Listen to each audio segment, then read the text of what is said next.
Hi, my name is John Mullen. I'm a computer science major here at SMU, and I'm 21 years old. And growing up, I was nicknamed the Ponder, and my twin sister was the Wanderer. Together, a lethal tag team.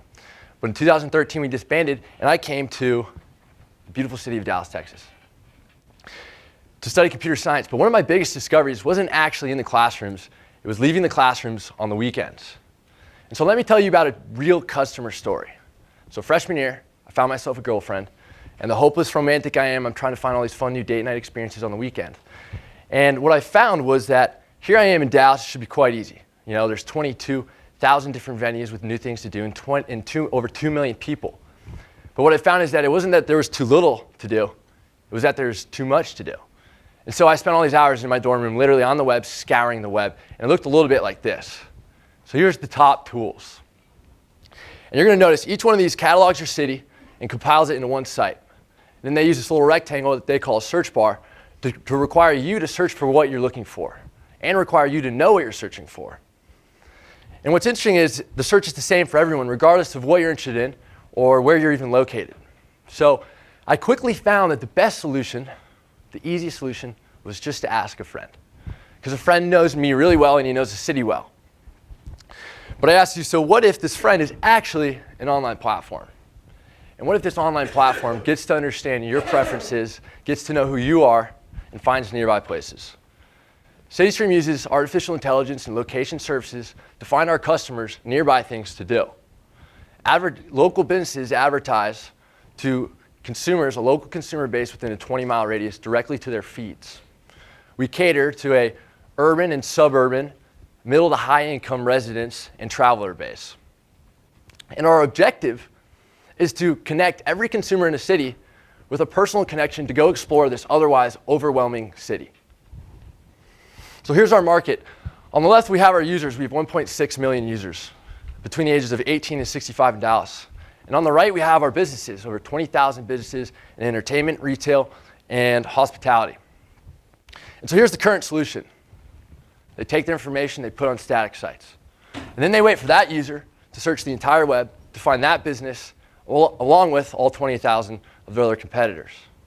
And some businesses are even paying $300 to $4,000 every month in online marketing, creating new content in order to hope that that consumer finds that business a little faster. So here's our connection. It's quite simple, the concept's simple. We connect the local business with the local consumer directly. So here's how it works. The business signs up, they create their profile, they tell us a little bit about themselves. And they tell us what's happening, they create the content.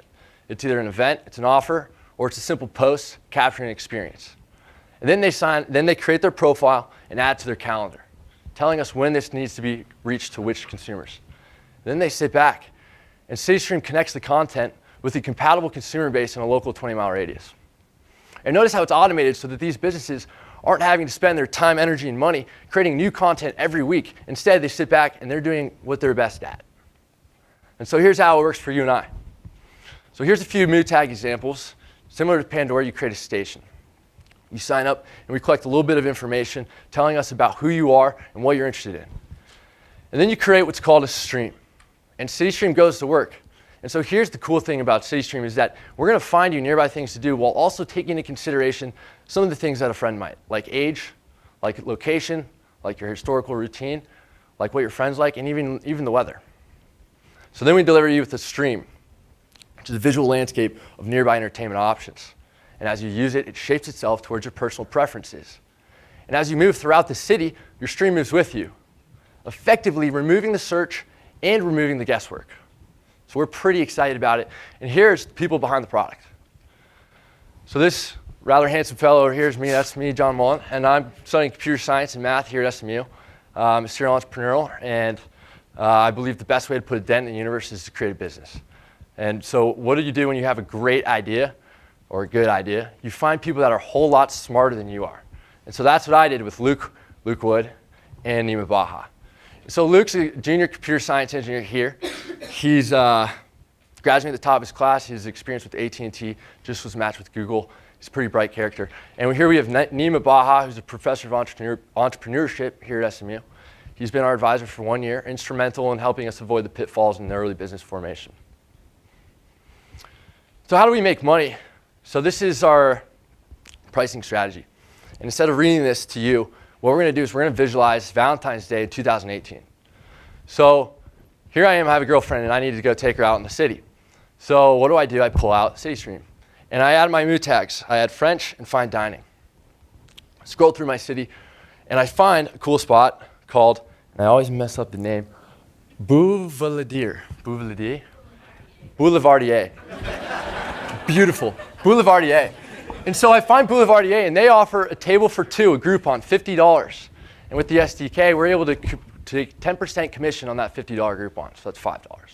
And then we go out and we find this cool play at the Dallas Theater, offered through Ticketmaster. I buy a ticket for myself and for my date, and we get 10% commission on that. 2 tickets is $60, so that's $12.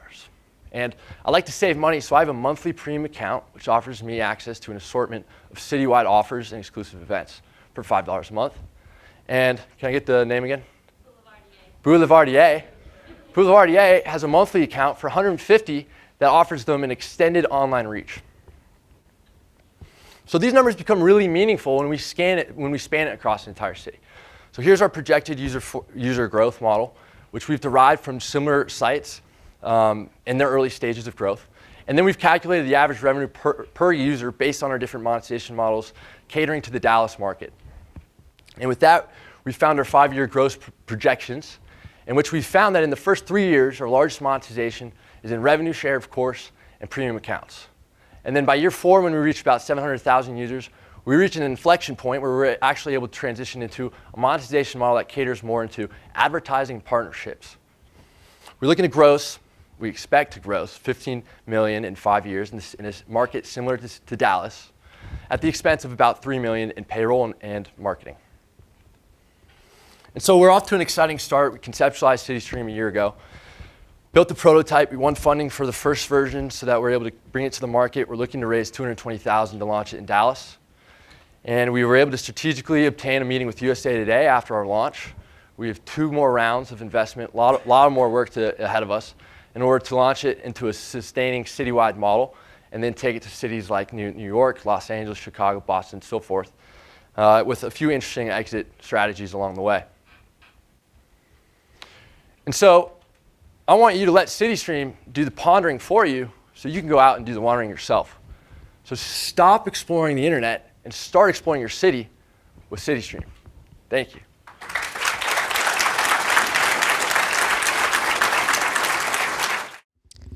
So could you spend a little time talking about who are your competitors and what your sustainable competitive advantage would be? Yeah, absolutely. Competitor analysis. So this is an important slide. These aren't all of our competitors. These are actually online platforms. But this gives you a great example of the market, some of the competitors in the bigger picture. But here's our competitors, really, breaking it down. And what you're going to realize is a lot of these are segmented into specific functions. So you have a site for tickets, you have a site for offers, and you have a site for listings, and you have a site for reviews. And so we think it's very divided. It's very scattered. And we think that large obligation as the user to do all the thinking and piecing it all together is a little absurd at this point with all the technology we have. So we kind of piece the puzzle together by including all of these options within our platform. And what's interesting is some of our competitors are actually content partners in our platform. So for example, Ticketmaster might be a competitor because it's a tool someone uses to go find something new. But we actually sell Ticketmaster tickets through our platform, as well as OpenTable, sell reservations through our platform, as well as Uber and even Groupon. So our competitors are all focused on these different solutions to helping you find something new. But we don't think that anything out there is easy enough where they reverse the tables, and instead of making the user find the experience, we make the experience find the user. And so that's that's really the difference.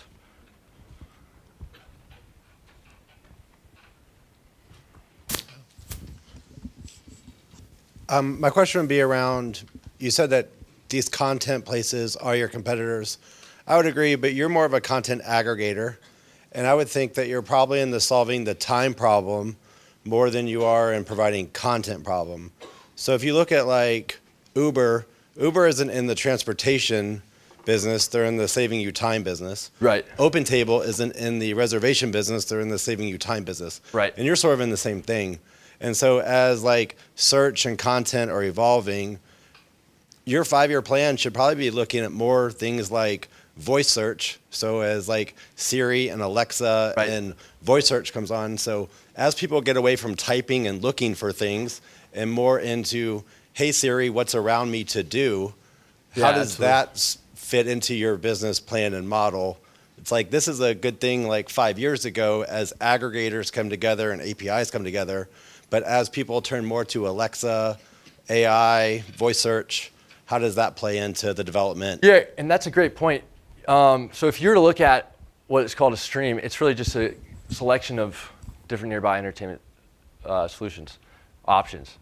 But the only difference between that and asking your phone is that they've used language processing to just create the speech that is the engine to bring you to this stream. But really, this stream right here, all the back end and all of the artificial intelligence behind the work, behind the scenes that gets you to that stream is really what's proprietary to the technology. That's really important. So you're right in terms of, would we like to be able to have you ask your phone, hey, what should I do if I'm in the mood for French and fine dining? Absolutely. The connection there is a little bit of language processing. But the real beauty of the magic is how do we properly digitize that decision tree when you decide you want to go out for food, and how do we properly navigate you to the best places that suit your personal preferences? And that's what we do with the stream. Hey, how do you, this is great, right? Once we're there, you can just walk down and see there's a restaurant, there's an event, and you can search it, and it's all offered up to you. But you got to get started. So you mentioned that you're going to get people to create profiles, and those are the people that run the restaurants. And I mean, is there no? Can you scrape that data, or is there not a better way to do this so you can? Right. Jumpstart that, and the other question is on the user base, because you got chicken and egg situation, right? You got to have content, but you got to have users, right? And one feeds the other. So you have 1.6 million users, right? Was that a true number? 1.6 million that you said earlier? As of right now, well, we will when we launch. Okay, so. But I do have. Okay, but so that's then, a good question. yeah, just how do you get to that? Then? Right. That's a great question. So we do need content, and what's great is that sites are like Yelp and TripAdvisor offer you these content APIs, which we can integrate. So every place has a picture we can include in our platform, which is great for the early stages of our platform. But one of the biggest things that we cater towards is the virality of the platform. And so here's our different customer acquisition costs.